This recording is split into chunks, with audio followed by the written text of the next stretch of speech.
Doggone it, Lorenzo. I told you we're already late. All we could do is go live. What do you expect us to do? Fix everything in post production? This is a live show. Don't you get it? Live.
From atop the battlements of Castle Curmudgeon, where we have just watched Aquaman 2, and we can confirm that Amber Heard really shit the bed with that performance. Good evening, Mr. and Mrs. America, and all ships at sea. Welcome to the Blast Radius. So glad you could join us. Here is your Decline of Western Civilization news roundup for the work week ending Friday, 1 March 2024.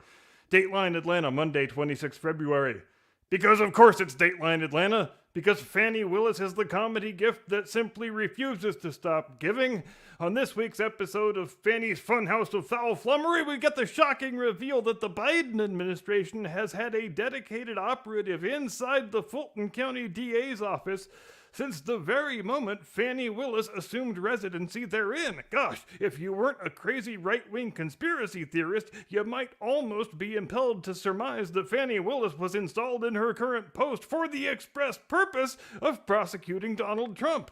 I mean, unless there's a totally innocent, non-corrupt explanation for why Jeff DeSantis, who's been a high-level operator in national-level Democrat politics for upwards of 20 years, suddenly became so concerned for the administration of justice in Fulton County, Georgia, that he decided to run Fannie Willis's campaign and then work a mid-level position in her office, totally unbefitting the contents of his own resume after she won the election.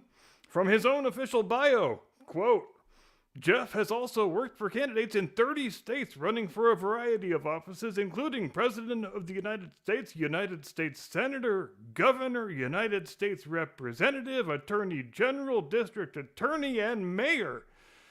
As well as for a national political party committee, he has served as a campaign manager, media consultant, pollster, press spokesman, research director, and policy advisor, end quote.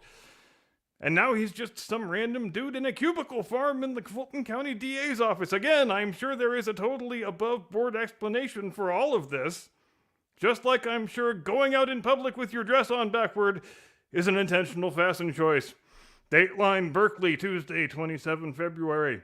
In the world capital of sensitive liberal pacifism, Jewish students at the University of California, Berkeley had to flee the campus in terror and run for their very lives this week after a mob of pro-Hamas protesters lovingly shut down their scheduled speaking event, which was titled Israel at War, Combat the Lies, and was intended to draw attention to the mainstream fake news media's categorical refusal to report on the Israel-Hamas war as in anything resembling the impartial and dispassionate manner that would actually befit journalists doing journalism.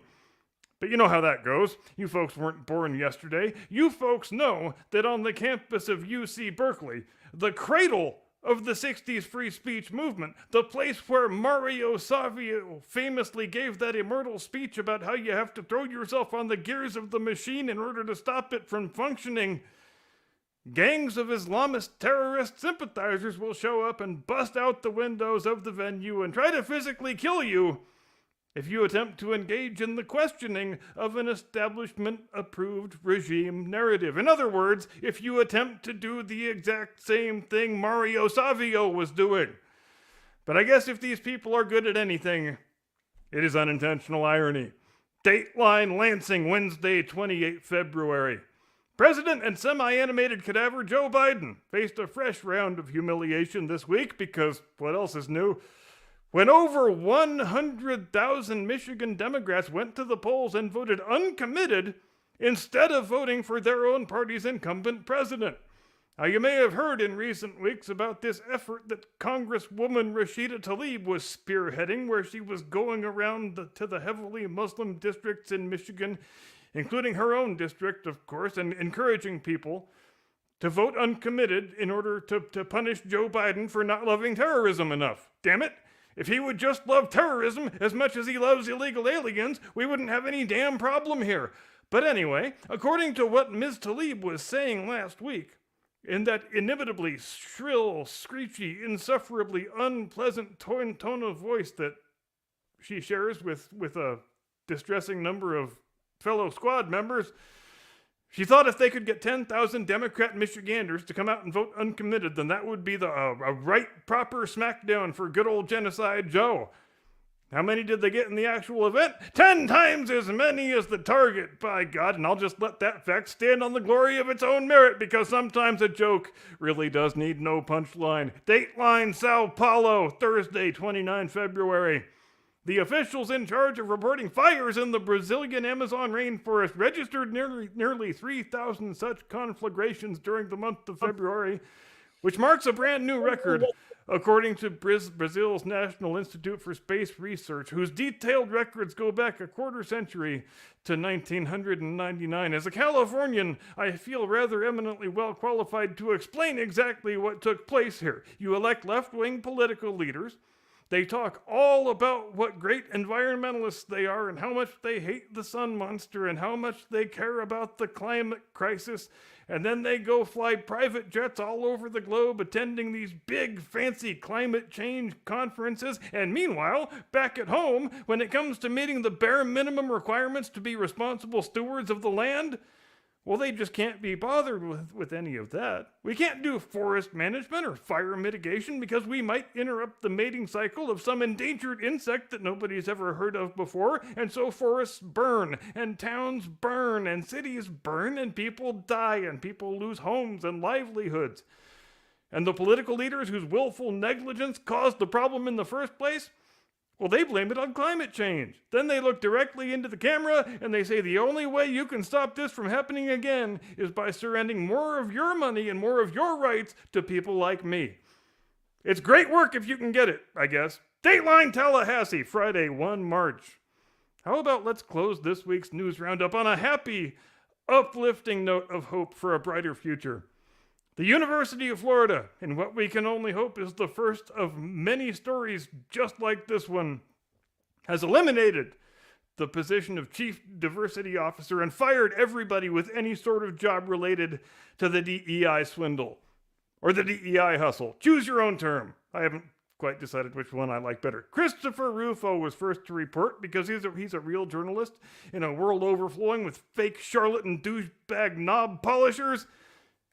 that the University of Florida took the proverbial machete to the DEI department after the Florida Board of Governors voted last week to ban state spending on DEI programs across all public universities in the state, defining DEI as, quote, any program, campus activity, or policy that classifies individuals on the basis of race, color, sex, national origin, gender identity, or sexual orientation, and promotes differential or preferential treatment of individuals on the basis of such classification, end quote.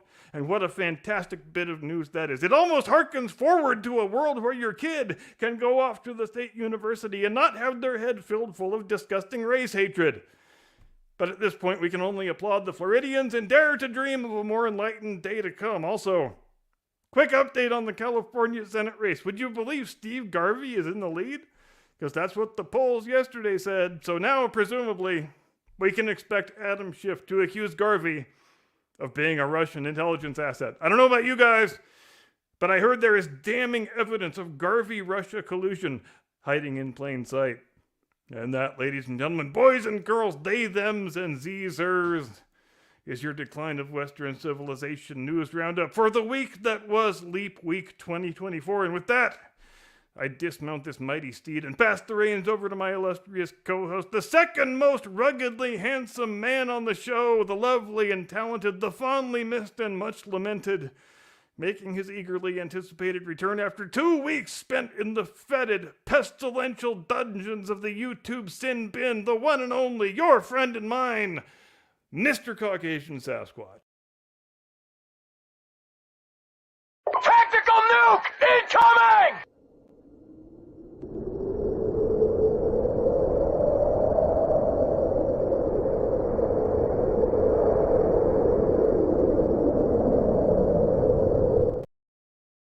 Nothing is working right. Nothing plays on my end. I don't hear anything. It just happens and then goes away. How are we doing tonight, folks? What's up? Welcome to the Blast Radius. Tonight, we're going to find out about a small Canadian town that's fighting back. We've even got something of a reporter on the spot. Be that as it may, make what you can of it. Captain Curmudgeon has an unbelievable list of this day in history, as I understand it. We're going to discuss some of that.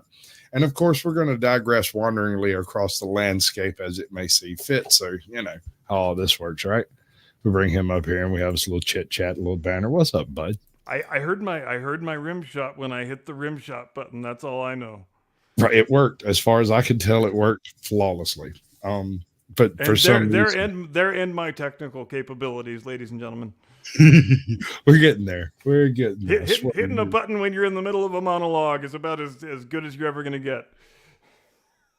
The real trick here is you're supposed to be running the backstage while I'm talking, and I'm supposed to be running backstage while you're talking. Somehow we're not doing that. It's true. We got Jim Eagle handling everything. Lorenzo is still missing. I don't know what I'm going to do with that guy. What the hell has happened to Lorenzo anyway? We're going to have to do a Where in the World is Lorenzo? He's been off the radar for quite a spell now, hasn't he? Run around with my camera, look under the couch, look behind the door. Oh, no Lorenzo here. You sent him off on assignment and he never turned back up, the son of a bitch. Zimzers. Oh, God, dude. All you they, thems, and Zimzers. All right, let's look at chat right quick. We got M's Mad World in chat. Good to see you. Captain Curmudgeon made it somebody's chat somewhere. We got ATL Transparency. That's true. We got Irish Lady Rover in Florida. We got people. We got all manner of people here. Witness showed up. It's good to see you. There's this big hairy bastard running around out there somewhere. How y'all doing, folks? Good to have you. We got Michelle. Yeah. Irish Rover. I'm Zaxxon. Freakin's the one who finally tipped me off on how to actually do the live stream shorts thing. You still got to explain that to me. I forgot to ask you about that when we were backstage. We really didn't have time. So my first one, I got over 6,000 views, and then when I wake up the next morning, it says 600. I had a similar experience the other day. I'm a little confused. There's an innocent explanation, though. I'm sure there's a perfectly innocent explanation for that. So, okay, I got 600 views. I got 59 view hours. I was able to hunt down, suss out 7 view hours that were added to my total. So, maybe. Don't know. Okay, so So on the how is second it? stream, Sorry, go ahead. on the second stream, I got just a hair under 5. I got about 600 views right out the box, and it dropped down to about 550 by the next morning. And on the third one, I got just over 200 views. And there seems to be a pattern developing here. Yeah, it sounds like there is.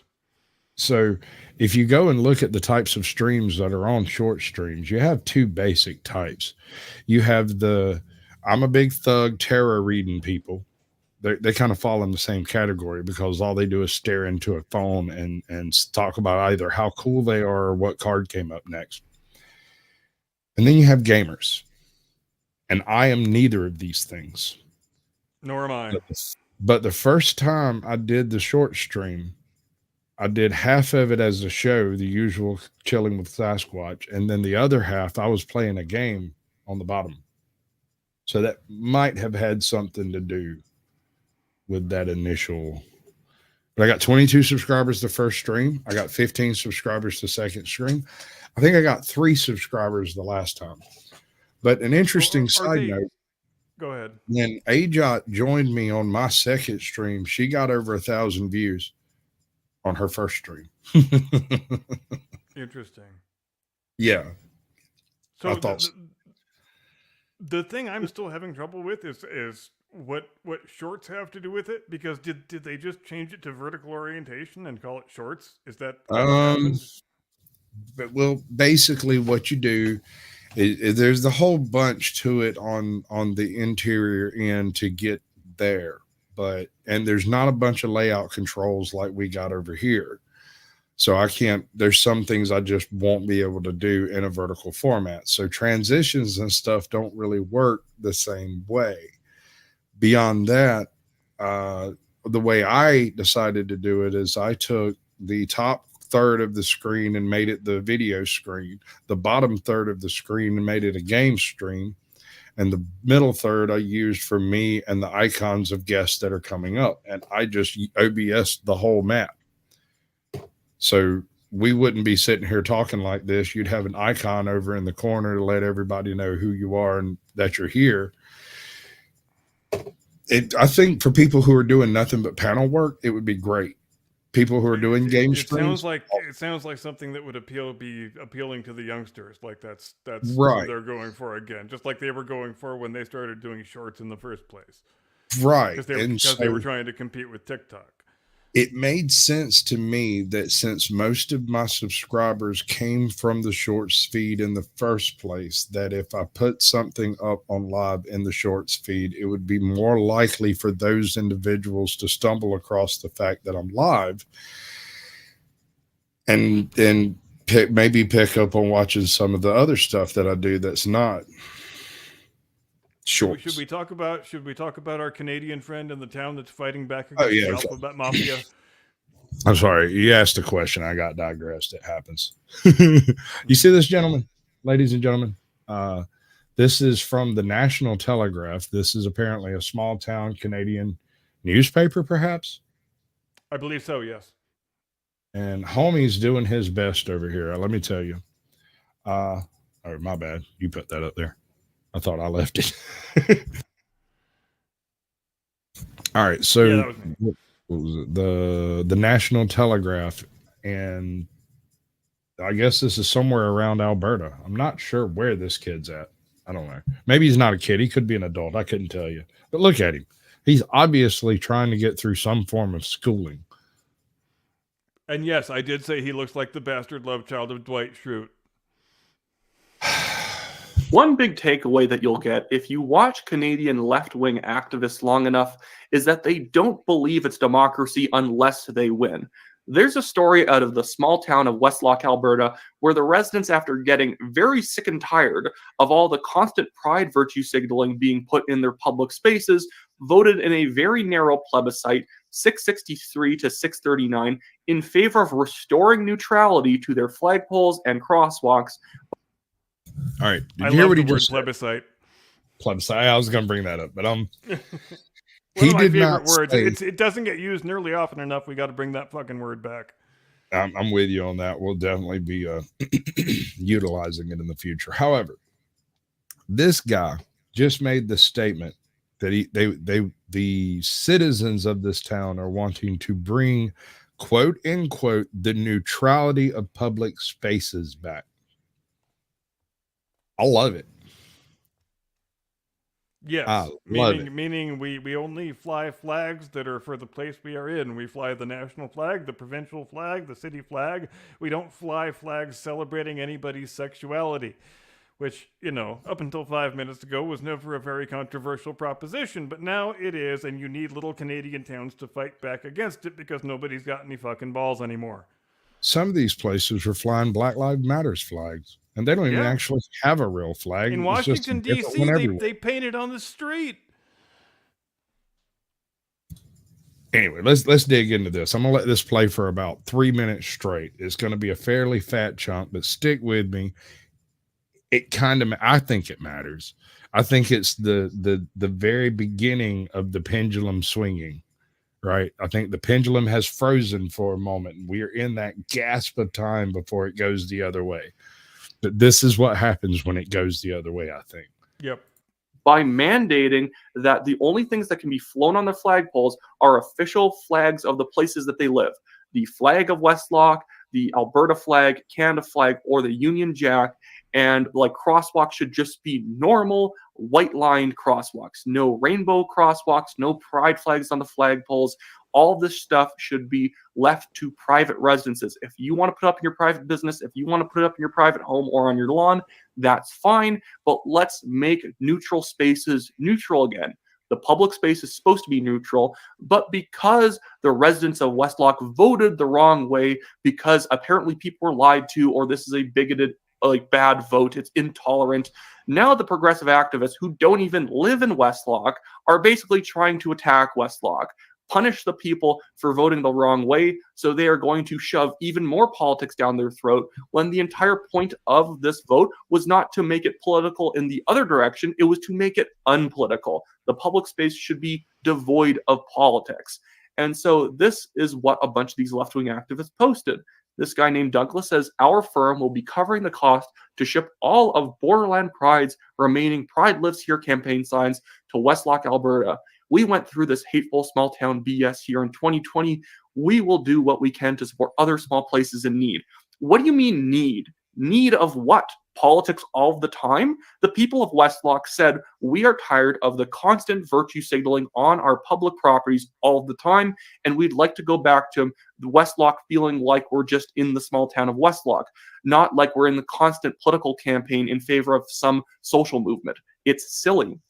Here's another post from this man, Dr. Christopher Wells. He says, thanks to an amazing donor, hundreds of these lawn signs are coming to Westlock very soon. Pride can't be canceled by a vote. You'll soon see the most rainbows ever in Westlock's history. Pride can't be canceled by a vote. Nobody canceled it. People said, keep the neutral flagpoles meant to represent where we are, just doing that. Stop making them represent different political movements. We just want things to be neutral. Our crosswalks should function as crosswalks, not banners for social positions. And the thing is, and they could say, well, it's just about tolerance. No, it's not. It's not about tolerance because everyone is completely tolerant in Canada. There's nobody who's attacking you to the point where you were able to get public officials to put these things up in the first place. But it's inappropriate for them to be up. It's inappropriate for any flag representing a religion to be up. It's inappropriate for a flag to be up that's representing another country. I'm usually actually quite against whenever we display flags from other countries on our flagpoles. We can support those countries, but they're not meant to be flown in our public spaces that are meant to represent the public space that we're in, the town location that we are in.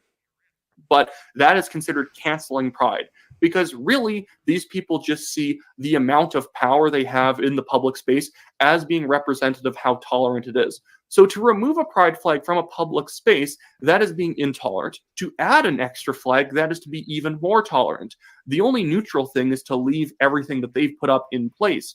If you take it down because, hey guys, it's not Pride Month all the time, we don't want this here, that's intolerant.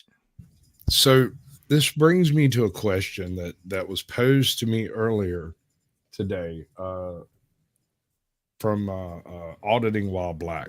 He put up a comment and he asked whether or not hate speech should be protected by the First Amendment. And my response was, define hate speech. Naturally, he does what any good YouTuber does and goes immediately to Google and transcribes their little blue box over into the chat and drops it. And after looking at that, the definition of hate speech, it occurs to me, you know, a straight white man can never, ever be the victim of hate speech or hate crimes by that definition. And as I mentioned when we were talking about it backstage before the show, we live in a world now, and this is something I find pretty goddamn horrifying, where the current president of the United States has said in public, quote, hate speech is not free speech. And you can't say that terrifying and be serious without a fundamental misunderstanding of how free speech works and why it is so very, very important. And for the president of the United States to display that kind of fundamental misunderstanding about the principle that is pretty much the cornerstone of the foundation of our republic is something I find more than a little bit troubling. It is the cornerstone of the very First Amendment, specifically because unpopular speech must be protected just as much as popular speech. In fact, more, because no one's going to complain about you agreeing with the consensus. The only speech that needs protecting is speech that would impel someone to complain about it. Yes. And a free and open society demands that the people with the least popular, most abhorrent, most repulsive views can air those views in the public square like any other person and not face reprisal or recrimination from the government. Yes. Now, that's how this whole thing is supposed to work. If you take that concept as fighting words, well, that's on you, bud. My point is that as soon as you can show me where the bad words hurt you on this doll, we can discuss. Oh yeah, damn right. Right. And how often do we see when some celebrity gets caught, you know, saying some clumsy or stupid thing and has to do the whole you know, hostage video apology ritual, and they say, "I'm so sorry for the hurt my words caused." Right? No, your words did not cause any hurt. Words are just words. Words are only words. Words cannot cause harm just simply by being spoken. I mean, are we living in reality or are we living in fantasy land? They're living in fantasy land. They believe that I can say something that would compel you to go perpetrate violence because you heard me say some words. I am not a wizard, though I am called one backstage. We have actually seen people marching around in recent years, non-ironically, with signs that actually say your words are violence. Unironically, that means they're serious. What do you even say to someone who is capable of thinking something that stupid? What drives me crazy is these people, the very first thing they'll bring up is, well, screaming fire in a crowded theater is not protected. No, it's illegal. That is, that is inciting a riot, essentially. I mean, you're creating dangerous conditions in which there weren't one. There is absolutely nothing against the law about saying the words or saying the words in the certain place. If you say words that actually cause a disturbance and people are harmed, then the crime has been committed. But it's not a crime that arose out of speaking the words. Perhaps the crime has been committed, but most likely not by the person speaking. Very rarely in history is it the speaker and inciter of a riot that gets brought to justice. It is almost always some random asshole that was the last person heard speaking before the shit hit the fan. But that is a fantastic litmus test, because anytime you're in a discussion about free speech and somebody goes straight to that goddamn stupid fire in a crowded theater argument, you know you're dealing with a goddamn moron. Or people calling for violence on an individual or a group. This is also illegal. You don't need additional common sense speech reform. There's no such thing as common sense speech reforms. There is only your logistical capability of cognizantly doing backflips. That's it. Because when we start getting into legislating what constitutes common sense, we are already living in George Orwell's 1984, ladies and gentlemen. Oh boy. Ooh. All right, let's see how far the rabbit hole goes. And no, it isn't. And this is very anti-democratic of what they're doing. Yes, you can display these signs on your private property, but this is obviously trying to basically punish people for the way they voted by trying to get everyone in town who supported the no movement to just constantly keep pushing the issue. And I hope the residents of Westlock stand up to this nonsense and push back on this toxic political movement of constantly needing left-wing political messaging displayed everywhere all the time, or else you are at risk of being called a bigot. There are tons of LGBTQ people online who are in favor of what the residents of Westlock did because they get sick of it too. The idea that you're somehow homophobic or transphobic or whatever because you don't want specific political flags being flown all the time is not wrong. Like, it's silly, whatever. But like it's one of those things where nobody's saying get rid of it because they hate anyone. It's because they like their town. And they like their town's flag and the Canadian flag, and it doesn't need to be constantly polluted with politics. Here's another post from someone. That's a very nice quote right there. Polluted with politics. I'd like to hear more about Witness getting fired for hate speech for posting a pro-Trump photo on Facebook. We can do that backstage after the show if you'd like. Wow. I mean, Jeez. it's I'm sure it's a story. I'm sure it's a good tale for telling. But what I'm getting at is politics has polluted virtually every space of escapism in the past 10 years. You can't play Warhammer 40K because you're white and straight. You can't play Dungeons and Dragons because you want to use orcs. You can't play Cyberpunk because you want you know, it's everywhere. It's in everything. And this is the word that you hear sometimes that doesn't make sense, the word praxis. This is the implementation of praxis. This is where you don't teach the lesson itself. Instead, you use the lessons you must teach to play the game to teach the lesson you want to teach. So rather than framing it as a typical word problem, you would adjust all of the figures in it to represent the different racial minorities and whatnot. Are you all right? Now, I wouldn't expect yoga studios to be very open-minded. I mean, that seems like one of those. Probably not. I'm thinking that might be one of those left-wing, bastions.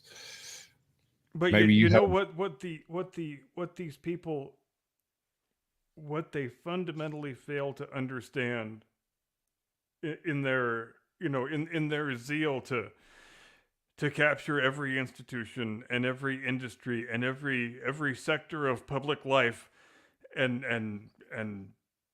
make it mirror their own preferences and prejudices and viewpoints, is that they just don't seem to realize that the harder they go down that road, the bigger and more odious the backlash is going to be, because the backlash always comes. There is always a political tipping point. And personally, I think I speak for most everybody here when I say I don't want to live in a left-wing autarky or a right-wing autarky. I would rather just live in a little nice middle-of-the-road democracy where the conservatives are in power sometimes and the liberals are in power sometimes. And I don't think that's a whole hell of a lot to ask for. I refuse. I will leave. I will not live in a democracy. A democracy is where Okay, three you wolves know, and a sheep beside us. you know what I mean. Yeah, no, but the words must be specific or they will eat you the fuck alive, dude. You want to live in a democratic republic. I want to live in a federative republic comprised of 50 democracies. Is that better? All right, bud, I'm sorry. Words matter. They cause harm when used inappropriately, Hey. not as physical harm, but as an unintentional consequences down the road because people I will never attack another man for being pedantic. Okay. Brooke Arcan Paul, an NDP MLA, says, I'm mad as heck, but tomorrow we will wake up and keep fighting for the 639 people that showed up and voted for equity in Westlock. So you don't fight for the people who voted yes? So if they voted wrong, screw them. You're here to stick it to them because they voted the wrong direction. So we're going to keep fighting this forever. We're not going to take a break, come back at it in a couple years, and maybe vote for what we believe in. No. They basically must be aggressed upon now. I'll continue reading that. Doing the right thing is hard, but in all my years, I've never anticipated such a narrow margin of victory in that beautiful town. We will prevail. Let it go. Maybe let people live their lives. These people are effectively like social fascists. Unless you believe in everything they do, parrot the same things that they say, and fly the same flags they do on their public property, you're an enemy. These people are supremacists. Here is Yes, everyone's least favorite absolutely right. Alberta NDP. That is the quote of this video. These people are supremacists. It is a true thing. Don't beat around the bush. Come out and say it, because that is exactly what they are. This is supremacist government. When you expect everything in all public institutions to mirror your own preferences, and you hurt people when they don't comply, that is supremacy. That's true. It's one of those cases. It's one of those solid and fast cases I point out whenever people are talking about, the white supremacists of the world. I've never met one. Never seen one. I wouldn't know what one looked like if I saw him. I recall meeting maybe one or two back when I was a very young tradesman. I've met. And it's funny when I think about it now. It almost seems like child grooming, because they kind of get you alone and having a conversation with you, and then they say something that's a little bit racist, and then they say something that's halfway racist, and then they start saying stuff that's all the way racist to see if you'll go along with it. Right. And no, that's exactly, you're not wrong. If you've ever watched any of the old early 90s white supremacist films that were running around at the time, things like American History X, which aren't really white supremacy films, they're generally black made, you realize that they depicted the methodology of recruitment so well, partly because that's the method utilized by militants all over the world. It doesn't matter your stream or stripe of militantism. Militants of every kind of stripe. That's the gullible young males whose minds are you can fill with mush are the people you're looking for. I do have to give the Pride movement some freaking credit on this one. They recruited both the transvestites and the actual gay people and just co-opted the whole thing. Well, their greatest achievement, in my opinion, was getting feminists to go along with the transgender thing. To the point where if this keeps up for another 10 years, every individual record in women's sports is going to be held by a man. Amen, sister. EMLA Janice Irwin, and she says, by a vote of 663 to 639, Westlock has banned pride flags and rainbow crosswalks. No, they haven't banned them on public streets, on public flagpoles. If you have your own flagpole on your property, you can fly it if you want.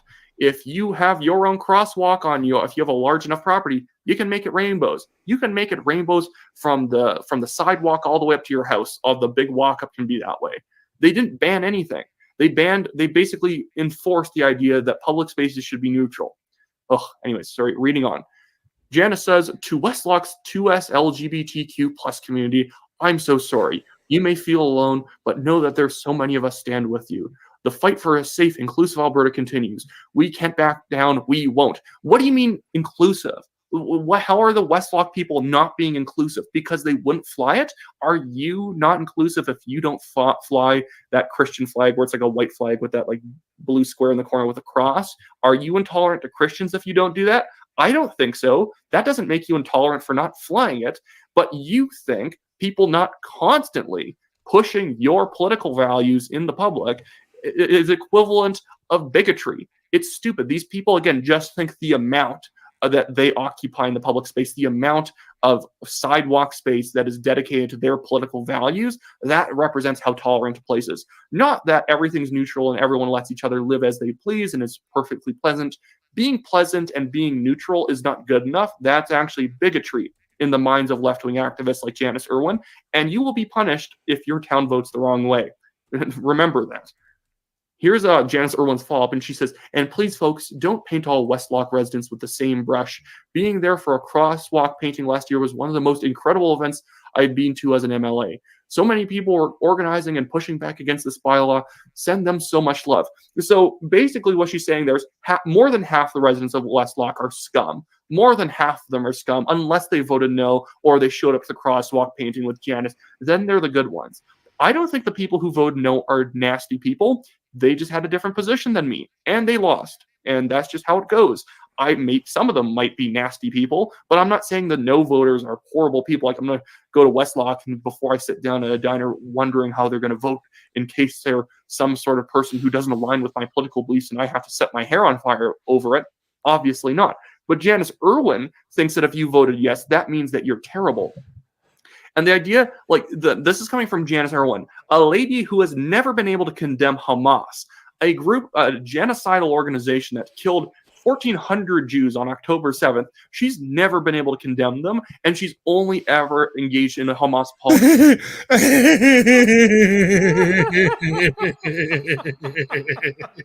Queen Bird, you broke the show.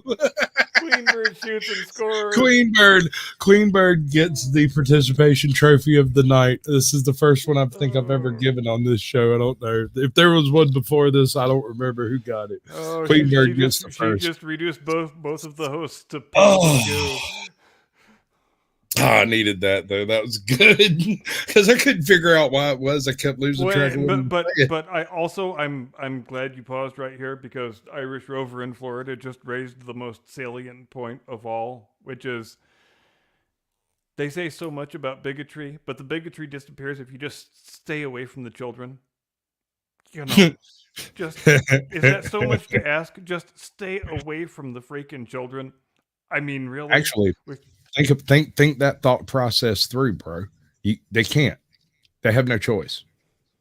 Yeah, there are two sides to every one of these considerations, and in a weird way, these people land on the other side of reproduction in every case, whether they're green fascist or pink fascist or rainbow fascist or whatever.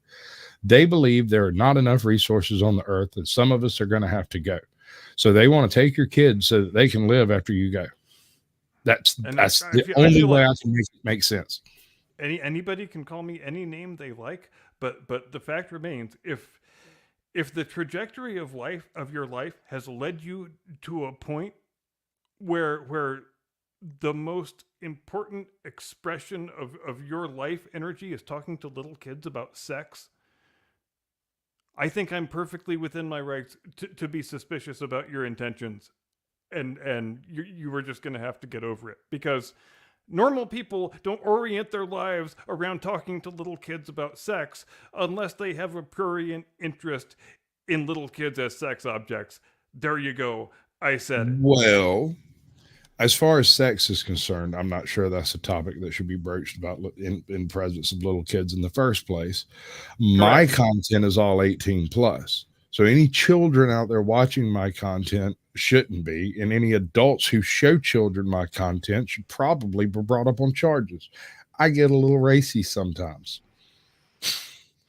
That makes one of us. Said, right? I would never ever say a racy thing. So come watch my channel, kids.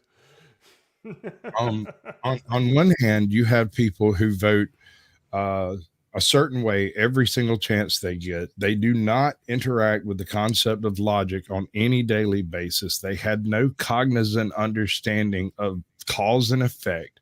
They are the type of people who believe that you can vote assault acorns out of existence and no more acorns will fall from the tree because it is illegal. Right? We just need common sense acorn reform. Right? I mean, if we had common sense acorn reform, cops everywhere could rest much easier when they get home. You're damn right. And we could replace the cops with rapid response social workers. Right? We wouldn't even need cops if the acorns weren't falling. Wouldn't even need cops. Every place would look like the suburbs. That's what We're going AOC back told to me. light bulb kid. Thank you, Greenberg. I really do appreciate that. That was good. Janice Irwin is not just some political figure I disagree with. We have different takes on things. She's a nasty, horrible person. She does not care if a Jewish child is stabbed to death in their bed. She only cares if there's enough pride flags during the pro-Hamas protest. She's a horrible person. This is why conservatives need to fight back against these people. Not aggressively, not being like the left and getting up in people's faces, but in a noticeable... Hold up. No, yes, and no. Yes, and yes, but then also no. One moment. The reason they are flooding the U.S. with illegal immigrants is because the census doesn't care where you're from. It counts people. And if there are more people in a district, then that state can pick up an additional congressional district. And guess who's going to be on those ballots? There won't even be. If we didn't have Governor Abbott sticking them on buses and shipping them off to the big blue cities, then they would all wind up in Texas, and Texas would have a whole shitload more congressional seats. But that's not true, and you know it's not true because as soon as they get far enough, if the census makes no differentiation, then it would have to be true, because but the census, of course, is only 10 years every 10 years, so. Right. And what I'm getting at is when they come in, they don't come in with the intention of staying in Texas. They just come through Texas. I doubt there's a single one of those guys whose intention it is to stay in Texas. And Blue Unicorn raises a salient point about why Queers for Palestine is the most nonsensical movement pretty much in human history. Wow. I mean, what, you just want to learn to fly? I don't get it.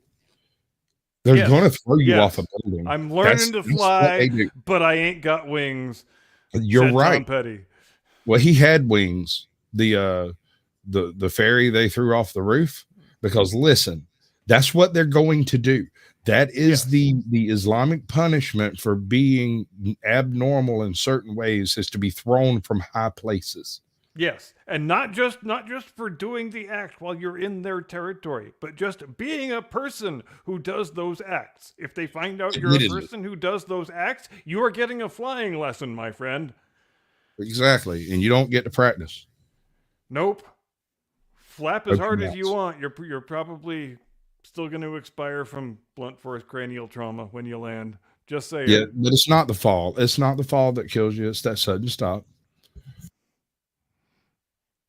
God, we have such impossibly stupid young people. I don't know what the hell we're gonna do, honestly. Peaceful resistance to this nonsense. Just voting in getting involved in any election that you can to vote and campaign against their supremacist agenda of needing to fully take over the public space. We are fighting for neutral public spaces. They want to take over the public spaces. That is the fight that is going on here. Anyways, that should be it for me today. I just quickly want to plug, as I always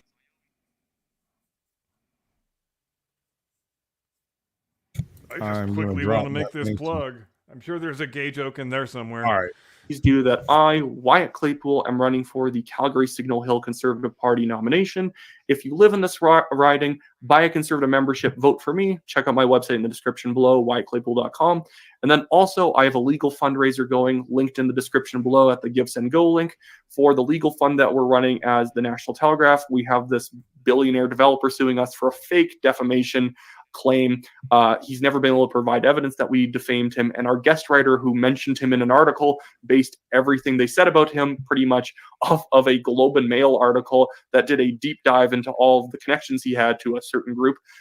And it was completely accurate, but he thinks that we don't have the money, unlike Global News, that maybe or it wasn't Global News, Globe and Mail, that he could bully us into giving a fake apology.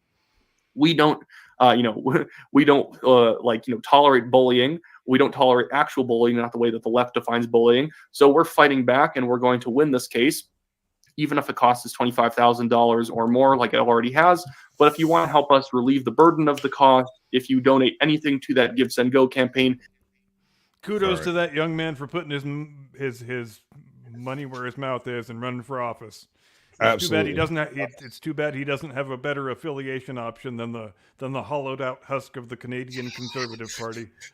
Well, I mean, if you want to run some wires through a dead cadaver and make it flop around like a dead fish does, you couldn't choose a better choice. I've actually been thinking about that question. Is there any country where mainstream people on the right are actually represented by what's supposed to be the Conservative Party?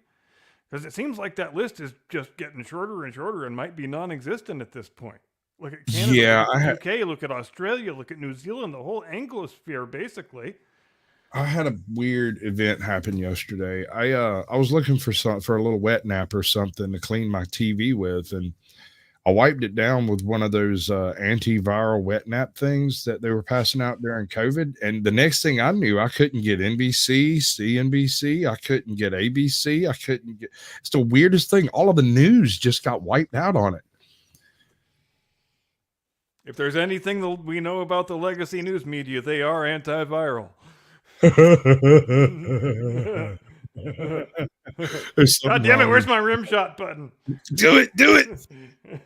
I'm looking for it. Even late. Okay, almost there. Get it. Boom. We just got that, folks. Bear with us. Do it again. It's a brand new feature.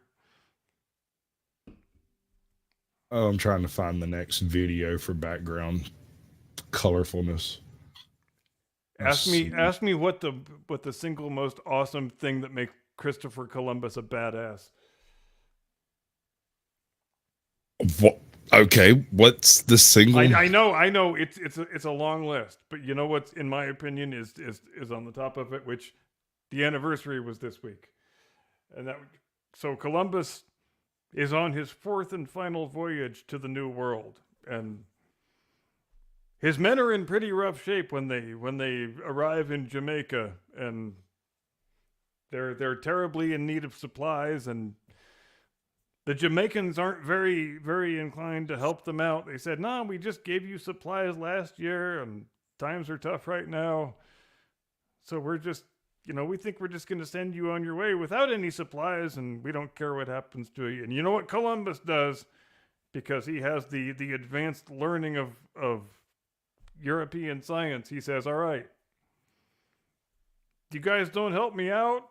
Since I'm an agent from God, I'm going to tell God to show you his wrath, and tomorrow night I'm going to turn the moon red.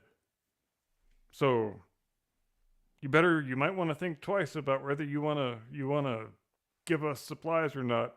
And so the next evening, on the 29th, leap day as fate would have it, of February 1504, for their mental, Columbus predicts the lunar eclipse, and the Jamaicans are duly impressed, and they say, "Shit, this guy really does talk to God. We better give him every damn thing he wants."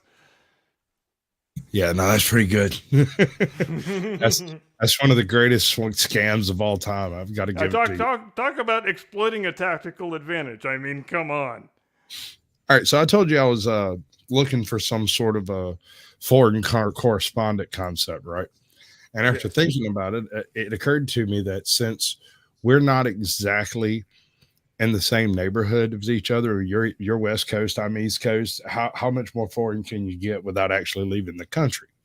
Exactly. So after looking around and attempting to work this out, I have come across an individual, I did that wrong, called the Hijabi Gamer.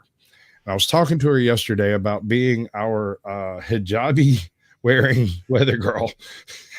And she We've been seems looking like for a long time. You'd be amazed how few conservative Muslims want to be a Weather Girl. Frankly, I think it's rather embarrassing that we're on episode 25 and we still don't have a hijabi Weather Girl. Yeah, no, it's just one of those things. But she is a gamer, and so it occurred to me that there's nothing more foreign to us really than games, right? So Right? I think she's going to operate the space of foreign correspondent. Hey, gamer, I think you're full of it. I think there's not a single article that you have written that has any value. Mary Sue? The only value your articles would have, the problem with the Mary Sue is it's not written, so you can't use it as toilet paper. Yeah, Mary Sue, nothing you say is of value. You are pure garbage. I have yet to see a single article from the Mary Sue worth the paper it would be printed out on if you printed it out. I am amazed you have not yet gone broke.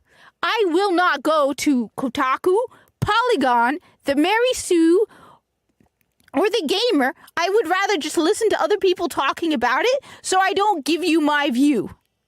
You are pure trash of the kind that's just absolutely unredeemable. And this is coming from a woman, by the way, Mary Sue. Obviously woman. And I think you're full of it. Come on. I hope I heard all your little delicate little fifis.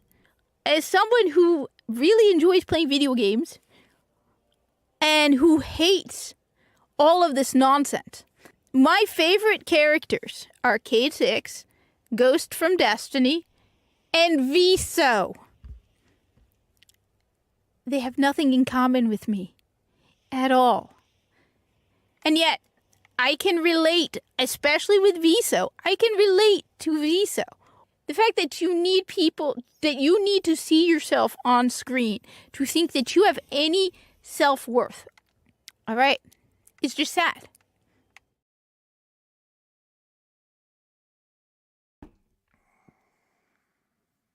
The buttons are being a little sketchy with me over here. Yeah, she's a bit dodgy with the pronunciation of her T's. She says written. We'll have to work on that. Hey, man, you're not whatever she is. You don't know. It's true. I am being culturally insensitive, aren't I? Uh-huh. No, you're not a woman, so you know nothing about it. You're not a Muslim, so you know nothing about it. You're not any. Who am I to lecture a strong, powerful woman of color on how to speak the English language? Right? No, not me. It couldn't be. All right. Also, ladies and gentlemen, my co-host has privately advised me that I should do all future videos in the voice of Black George Washington. Discuss. That is true. Can you give me some Black George Washington right now? I would be happy to give you some Black George Washington, sir, Mr. Sasquatch. It is a pleasure to serve alongside you. Why don't you do that all the time, bro? That would be my public voice. Anytime I met somebody, I'd be like, so, hey, baby, how you doing over there? What's going on with you? Good evening, madam. I'm Black George Washington. I'm here to save the day. You could leave out the Black George Washington part. Just own it yourself, bro. That's cool. All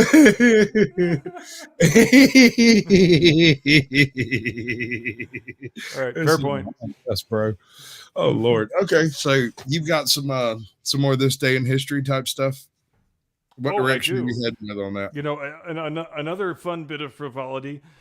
This week is the anniversary of the Reichstag fire. Talking about conspiracy theories that are still unsolved and probably will remain unsolved forever. Let's talk a little Reichstag fires, shall we? Oh man, are you sure you want to go down that road? Yeah, I want to go down that rabbit hole good and deep and hard. Minutes, bro. Matthias van der Lubbe, lone nut or communist infiltrator? Or what do you reckon?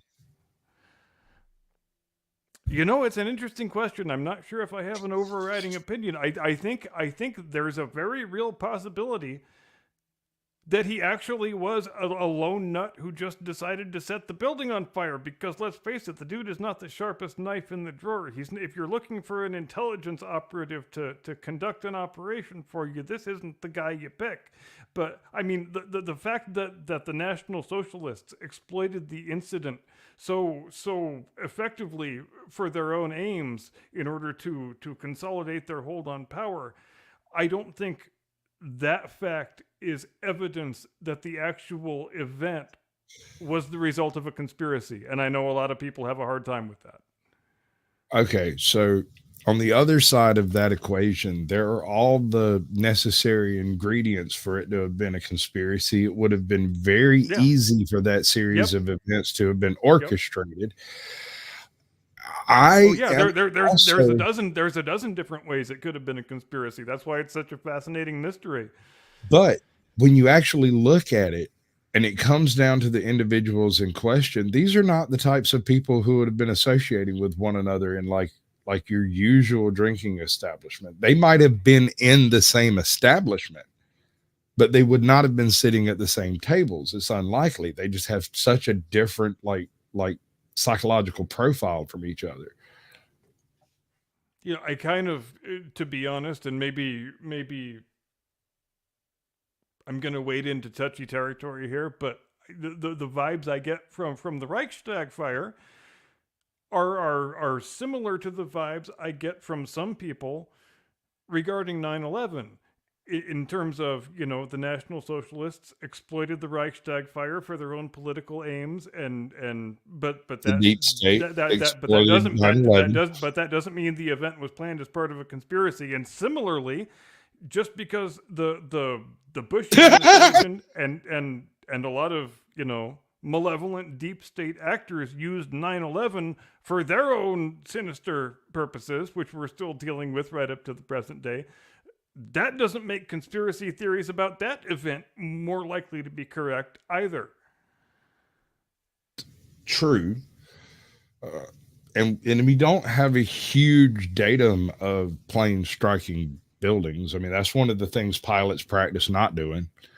Correct. So, you know, we don't really have a huge stack of data as to exactly what does happen. But Blue Unicorn wants to talk about the Maine. We're going down another rabbit hole. Hold on, let me go get a picture of the Maine. All right, Tuit, you take it for a second. I'll cover this end of it. All right, yeah, talking about historical mysteries that remain unsolved and still subject to very heated controversy. We still don't have a good answer. We probably never will have a good answer to what caused the explosion of the USS Maine in Havana Harbor on whatever day that explosion happened, which I should know by heart, but I do not. But the point being, that was the animating event that caused us to declare war on Spain, and the end result of that war is far more important than whether the animating event that led to the war was the result of a sinister conspiracy or just a coal bunker explosion, because that war causes the final fulfillment, really, of the Monroe Doctrine, which means the last European colonizer is thrown out of the Western Hemisphere. We take over Cuba and the Philippines and any number of other things, and there you is that video of the Maine. It's either the Maine or the sister That would be ship. pretty impressive if it was.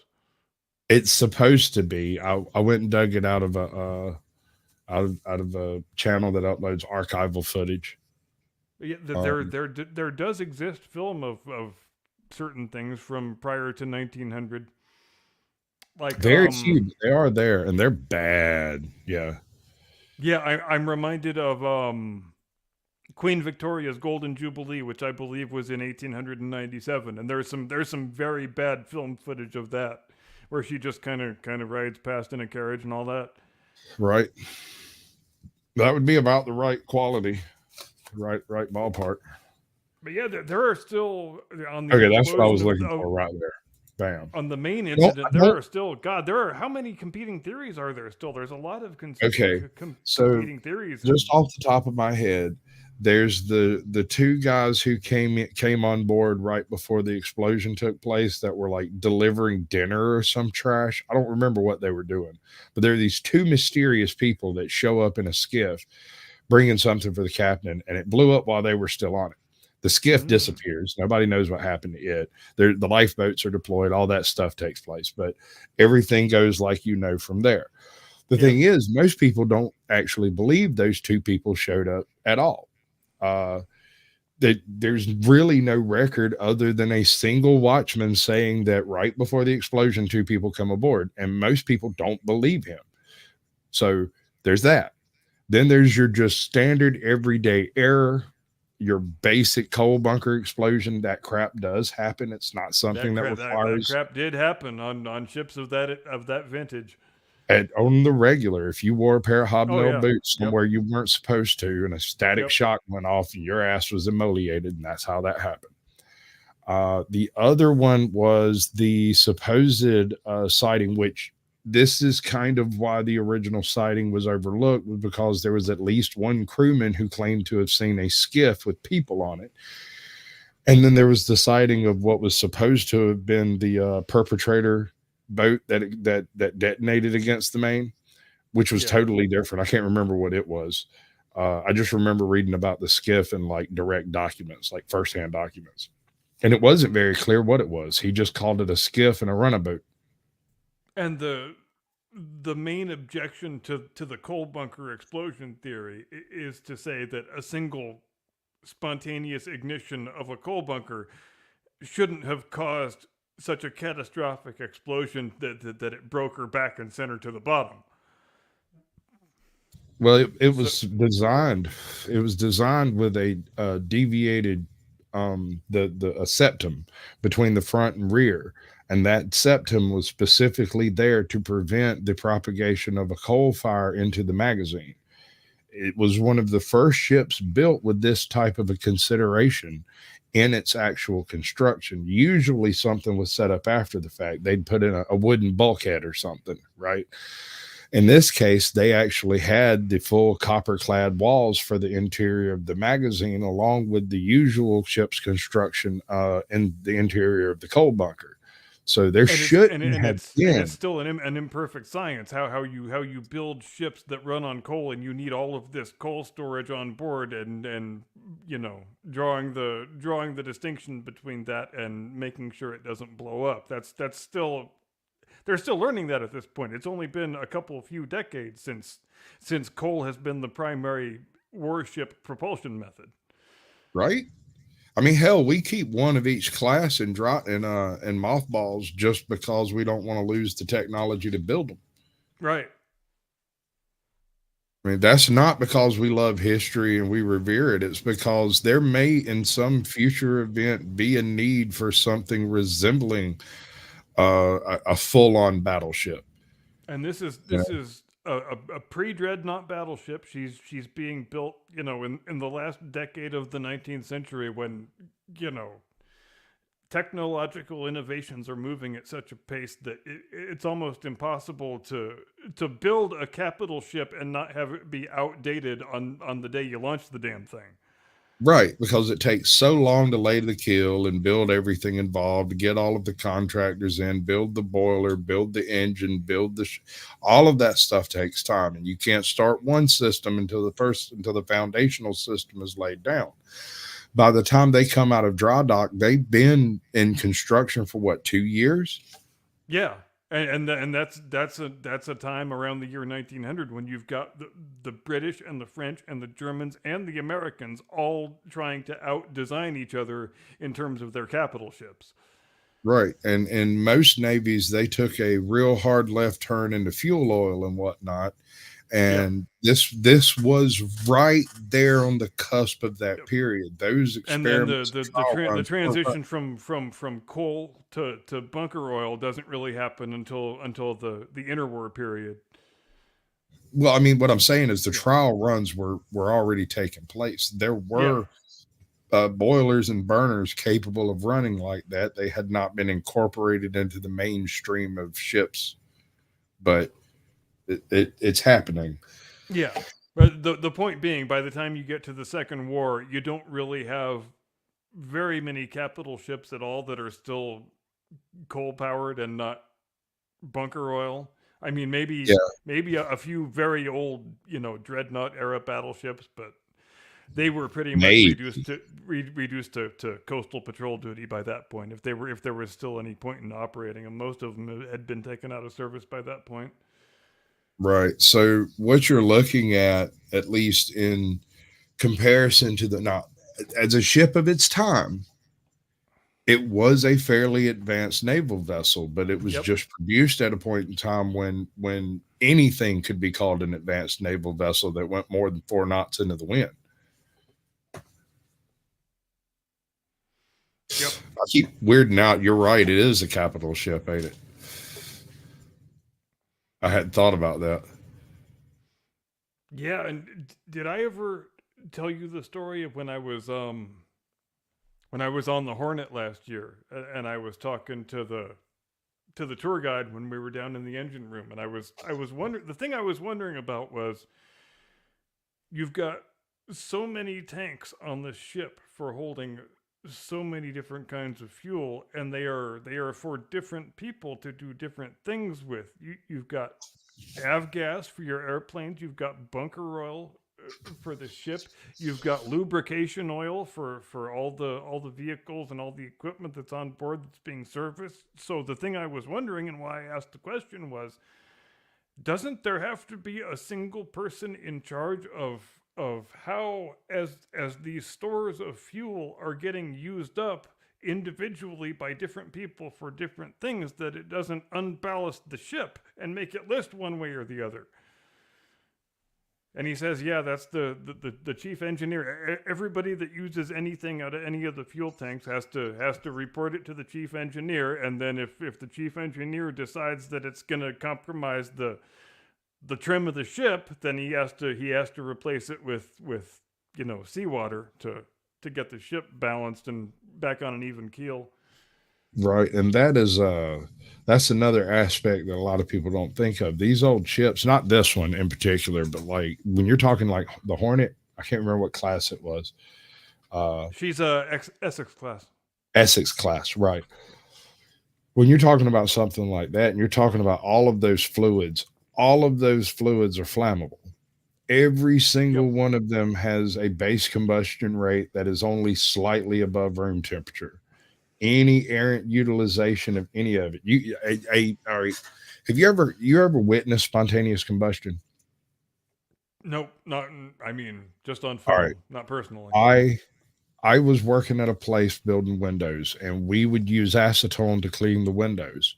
And we had other machines that utilized like gear oil and heavy crankcase oil for lubrication in their parts. And one afternoon, and I'll never forget it, we had a paint can that we would put the acetone rags into while they dried. And a guy walks by, sees the can, and tosses one of his greasy rags in the can. And I didn't think anything about it, but something in the back of my head started tickling. And I was like, keep an eye on that. Just something. And sure enough, about 30 minutes later, it was over there smoking, and somebody showed up, accusing folks of putting cigarettes out in a paint can. And I was like, no, that's spontaneous combustion. I just didn't think about it at the time. I knew there was a reason that was a bad idea, that what he had done was wrong. It was a paper towel soaked with basically diesel fuel and gear oil, gasoline to cut it because he just washed his hands. You're probably not wanting to throw that in the wastebasket, son. Well, no, but the fact that it landed in an already full bucket of already contaminated clods of, it was a perfect freaking storm, and it didn't take it but about 10 minutes to go up. Oh yeah, chemical reactions are a real son of a bitch, aren't they? And I've been thinking about that for years. I have thought about that. The only chemical that is the only combination of things that went in that bucket that I am unaware of, right, when we moved it outside and put it out and dumped the bucket out, there was a handful of sawdust in there that I can't for the life of me figure out where it come from. And that had to be the catalytic part of it, because acetone on oil doesn't spontaneously combust. Oil on rags can under certain circumstances, but this was oil on a paper towel on top of rags with acetone on it. Not quite everything you need, but we're getting real close. Apparently a handful of sawdust is all it takes to make that happen.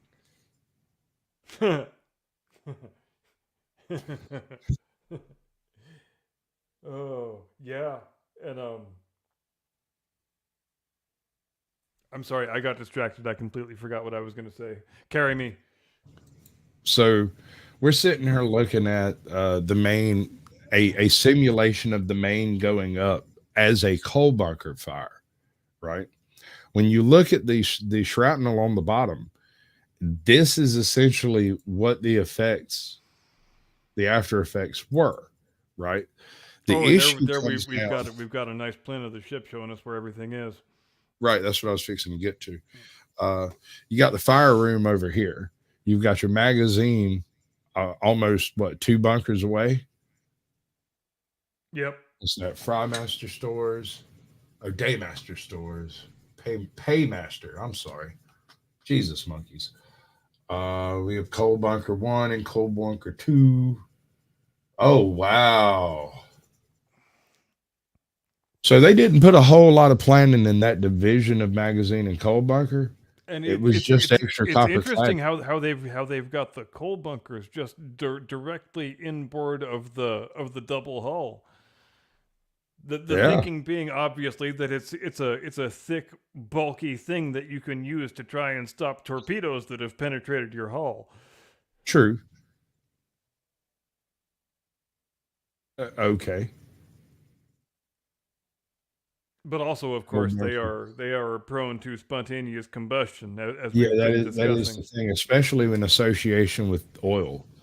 That's just about a necessary doohickey there. Well, and consider also that when you see that old film of, guys in the Second World War whose ships have gone down and the survivors have jumped over the side and they're bobbing around the water and all that shit they're swimming around in, it's not just one thing. It's bunker oil, it's avgas, it's lube oil, it is any number of a half a dozen different things that they're all swimming nowadays around it's in. jet fuel. Yeah, nowadays it's jet fuel. Exactly. Looking at this, and correct me if I'm wrong, I'm not a ship designer by any means. But the way I see this, we have 6-inch forward magazine and then a 6-inch reserve magazine. You would utilize 2/3 of the rounds in the forward magazine before you started transferring, right? I would think, yeah. Something along those lines, maybe half, so make enough room to bring more in and then start bringing them in. Yeah, just to fill up the space that you've opened up by the expenditure of the first bit. Right. So in essence, what we're looking at here is sort of a ballast control. We have 1, 2, 3, we 4. were just talking about a moment ago. And it brings all of the ammo in line into the center line, if you get what I'm saying. Yeah. All right. Because that helps in the ballasting of your vessel if you have most of your weight toward the center line and not outboard. Especially on the bottom, if at all possible. Which is why putting your coal bunkers outboard seems counterintuitive, but then you consider that coal is pretty good at stopping torpedoes if a torpedo penetrates your hull. Coal is slightly less explosive than the ordnance utilized to fire shot. Yeah. So you would want to put something there. I mean, basically, if your coal gets ignited by a torpedo penetrating the hull, that's going to be worse damage. That's going to be better damage than if the torpedo had gone all the way to the center line or close to the center line. Right. Well, if the downside I see here, clearly one of the magazines breached. There's no two ways about it. The way that thing's broken on the bottom whether it started as a coal fire or started as a magazine explosion, the back of this salt was broken.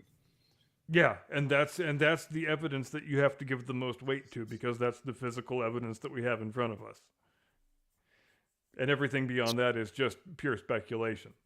So in theory, had it been a torpedo strike, which is was the predominant theory of the day, or was it a mine? What was it supposed to be? I think probably mine is still prevailing. Right. It would have breached the coal bunker, but would a mine have breached all the way into the inner magazine? It's very Oh, no. unlikely because a mine is not being propelled by anything. It's just Yeah. sitting there. It's just a big And old so- boom. And so it's unlikely to create, even if it creates a chain reaction coal bunker explosion, it's still incredibly unlikely to cause an explosion that breaks the back of the vessel and sends her to the bottom. Well, the reason I'm saying it's not the boiler, I mean, granted, if you want to bring down the ship suddenly, you would try to force a boiler explosion, sure. Yeah. But there's all kinds of safeties and prescriptions and things that people do to prevent that from happening. There's not that many to stop a saboteur from setting off a match in a magazine or something. Nope, there sure ain't. It's And just a matter of a saboteur being able to introduce something substantial enough to cause the event that was witnessed and the event Right. that is testified to by the evidence that we have from the wreck on the bottom of the harbor. But Which is this. And yeah, and if you had a very skilled saboteur who was able to introduce a small explosive device in the exact right area to where it was able to create a secondary combustion. But still, man, Well, breaking you the back of a pre-dreadnought battleship by sabotage, that is a hell of a difficult thing to achieve. I'll buy that. It would take an individual who's already on the ship to do it. And Yeah, That's- I think I agree with you. the only reason I brought up sabotage, because that's the implication of the mysterious skiff that was witnessed. And there's no guarantee that they actually showed up. The one guy who reported it had no description, couldn't tell you who they were, what they were there for, said something about food for the captain or whatever, and they and then boom. So they may never have existed. That might have been just a hallucination he experienced while flying through the freaking air. Isn't it amazing how different things went in the age before radio communications? Oh yeah, it was like a game of telephone with children. Oh yeah, because I mean this would have been, if this had happened maybe just 5, 6, 7 years later, then all the ships in the fleet would have had radio comms, and who knows if you could have. I mean, if this was a nefarious act, who knows if you even could have pulled it off with the existence of the security that radio communication provides. Right. And this thing goes down super fast. I mean, it I went know, down in like like 6 minutes. Like Arizona fast. Yeah, like really fast. Yep, It was like, yep. boom, that bitch is in the water. It's like, where'd the main go? What's up, AC? Good to see you, bud. So, like, I've always had kind of an issue. Like, I kind of do this the same way I do the Sasquatch thing on Mondays and Tuesdays. I think it's a sabotage. On Wednesdays and Thursdays, I think it's a coal bunker fire. And on Fridays and Saturday, I think it's a mine. And on Sundays, I just don't really have an opinion. And those are the ones that make the best mysteries, right? Yeah. We'll never have enough evidence to really I solve know. this. The ones where day to day you find yourself favoring a different theory, and will we ever have a definitive answer? It's pretty damn doubtful, I would submit. Yeah, no, it's not likely. Even after finding the actual thing on, that's one thing I wanted to bring up. When they did find the wreck itself, right?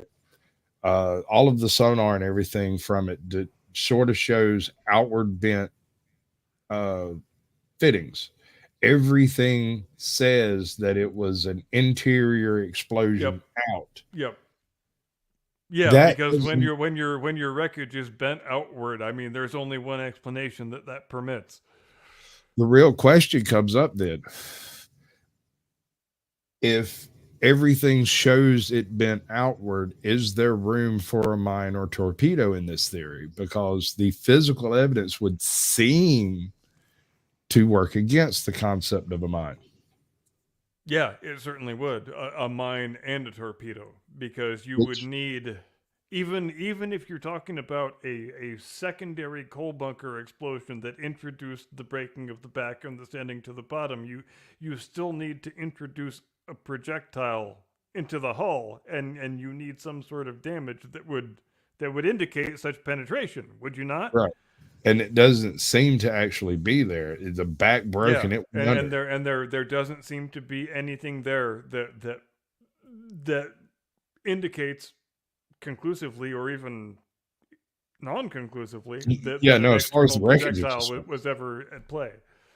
So essentially, we're looking at a terrible, horrific accident that was capitalized by a certain political faction, and they rode it all the way into power, essentially.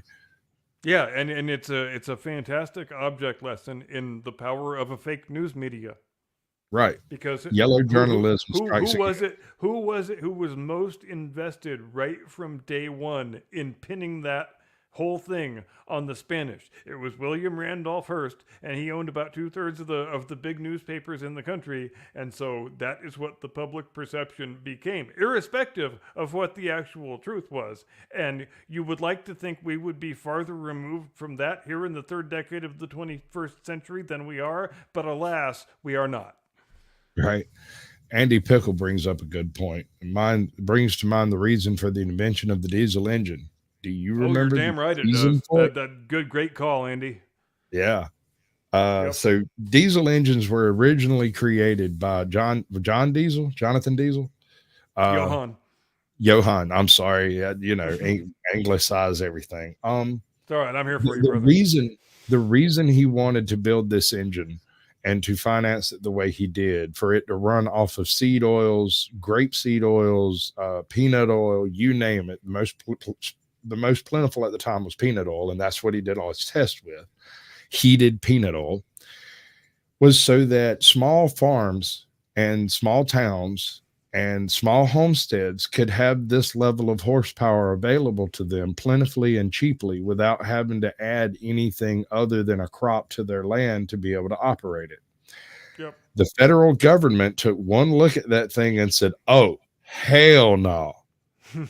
Oh, hell no. And that's pretty much the story of the diesel engine. It was never intended to run on diesel. and I think he is rolling in his grave knowing what was used by his machine that was meant to bring water to people. And that reminds me of the story of Aquaman 2. Oh my Because, God, well, you have 3 well, minutes. well, You have like 4 minutes, bro. Go. Well, we do need to battle the supervillains. The real enemy is climate change.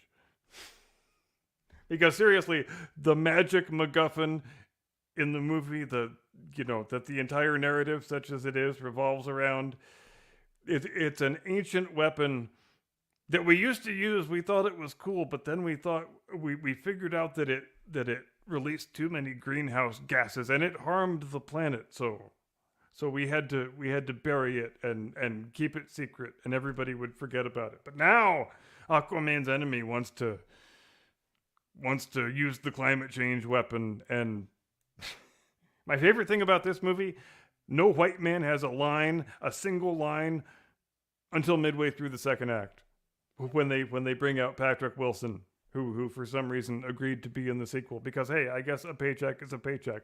And Jason Momoa, to be fair, seems to be in it for the paycheck too, because I frankly have never seen a leading man in any picture with a more boundless reservoir of degaff. This guy does not give a single fuck how shitty the movie is that he's in. Give me that sweet, sweet paycheck, and we're done here. Also, Amber Heard, I understand it's a tough spot.